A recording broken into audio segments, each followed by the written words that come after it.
Sejak mendapatkan Void Soul, Xiaoyan telah memanggil Ye Tian berkali-kali. Meskipun ia telah menerima jawaban, Ye Tian tak pernah muncul. Saat itu, ia mengira Void Soul telah menyegel ruang tersebut. Sekarang tampaknya bukan itu masalahnya, ia hanya sengaja menipu Xiaoyan, tanpa benar-benar menuju ke sana. Xiaoyan, menggunakan Soul Suppressing Banner, melihat bahwa Ye Tian juga berada di Nanling Void. Segera, Xiaoyan mengerahkan Void Soul untuk menentukan perkiraan lokasinya. Dengan Void Soul, ia dapat mencapai Ye Tian dengan kecepatan maksimum. Hidup pemilik toko. Di suatu tempat di kehampaan, di atas bintang sehitam tinta, bangunan-bangunan di sini dibangun dari batu hitam. Dari kejauhan, mereka menyatu mulus dengan warna bintang itu. Di atas bintang ini, sebuah masa gelap, seperti awan, tampak menjulang.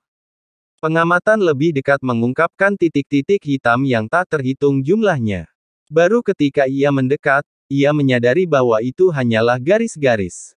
Sosok-sosok ini, tanpa jiwa, adalah mayat, tak bernyawa. Jumlah mereka tampak mencengangkan, melebihi puluhan juta, hampir mencapai 1 miliar. Begitu banyaknya hingga tampak seperti awan. Dan di bawahnya, sosok-sosok yang tak terhitung jumlahnya berlutut menyembah. Objek yang mereka sembah bukanlah manusia maupun hewan, melainkan awan ungu hitam. Di tengah suara pemujaan, awan ungu hitam itu berkelap-kelip dan berubah menjadi sesosok, memancarkan pesona jahat dan tatapan mata yang mendominasi. Ya, benar. Iblis ini telah disegel oleh Gu Zongsheng terkutuk entah berapa tahun, tetapi begitu iblis ini muncul di dunia, akan ada pengikut dan penyembah yang tak terhitung jumlahnya. Cepat bersujud pada iblis ini, dan iblis ini akan menghadiahimu dengan roh jahat yang mengerikan. Biarkan kau memiliki kekuatan iblis yang tak terbatas ini. Selama kau mengikuti iblis ini, itu tidak akan lama. Pasukan iblisku dapat berjumlah miliaran dan ratusan miliar. Aku bilang kelompok sampah Taiksu itu akan datang. Sensi, semua makhluk hidup akan kumurnikan menjadi pasukan iblis yang akan menguasai seluruh dunia sensi.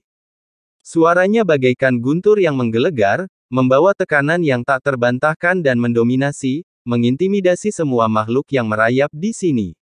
Dan sosok ini tak lain adalah Ye Tian. Tepat saat ia mengucapkan kata-kata yang mengintimidasi ini, ia tiba-tiba membeku.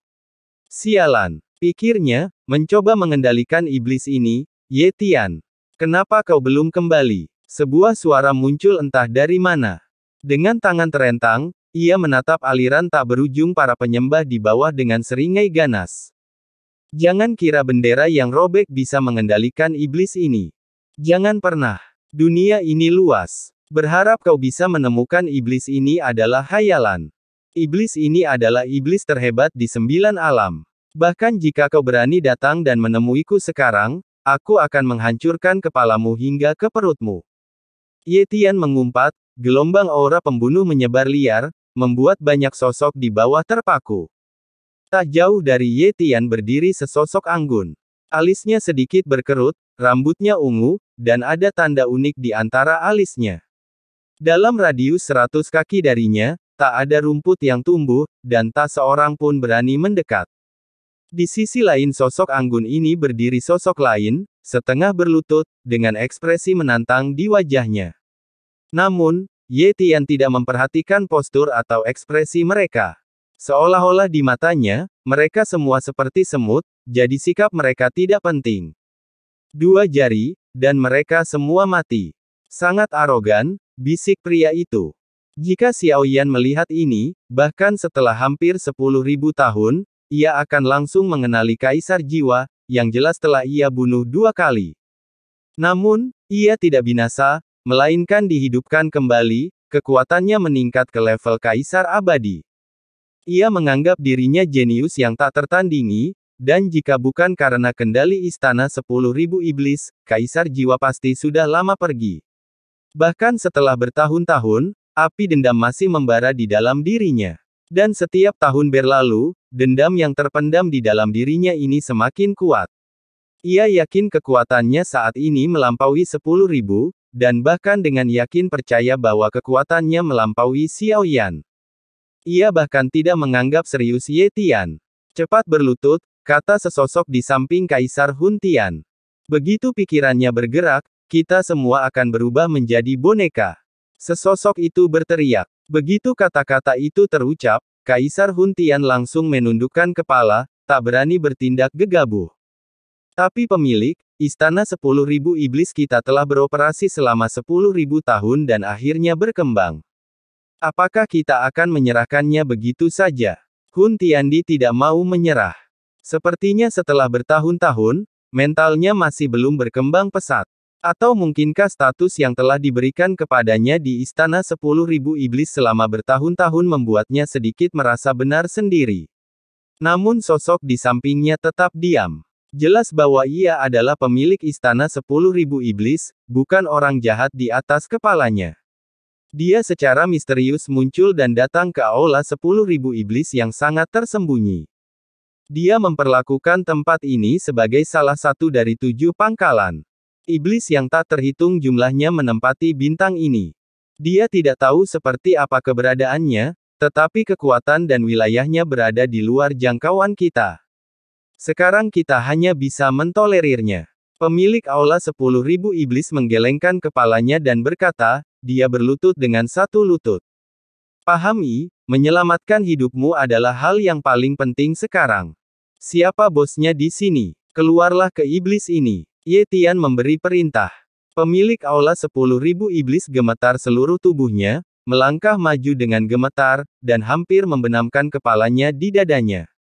Dia mengepalkan tinjunya dan membungkuk. Anda adalah penguasa Aula 10.000 Iblis.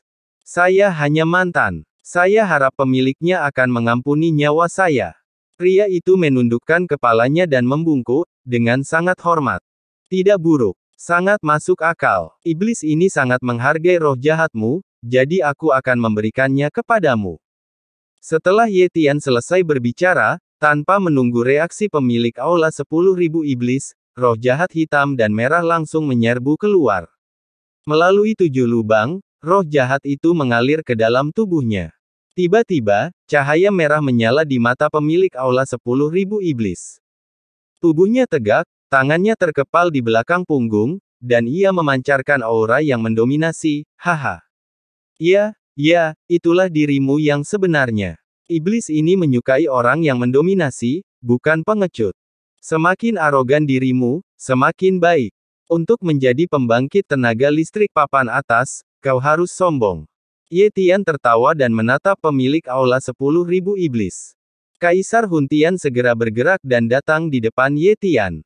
Si junior juga bersedia mengikuti kepala Aula. Hidup pemiliknya, hidup pemiliknya. Haha, sungguh mengagumkan. Aura pembunuh Ye Tian melonjak ke dalam tubuh Kaisar Hun Tian. Kaisar Hun Tian tiba-tiba merasakan auranya melonjak, seolah-olah ia memiliki kekuatan yang sangat kuat di dalam tubuhnya, dan ada tanda-tanda samar akan segera terjadi terobosan. Hal ini langsung membuat alis Kaisar Hun Tian berbinar, dan matanya penuh hormat. Pada saat ini, Ye Tian mendengar sebuah panggilan, siapa yang berani memanggil iblis ini dengan namanya? Sesombong apapun dirimu, kau tak bisa langsung menyebutku iblis. Begitu kata-kata Ye Tian keluar, ia mendongak dan melihat ke arah suara itu. Tiba-tiba, seluruh tubuhnya bergetar hebat, bahkan ia berteriak ketakutan.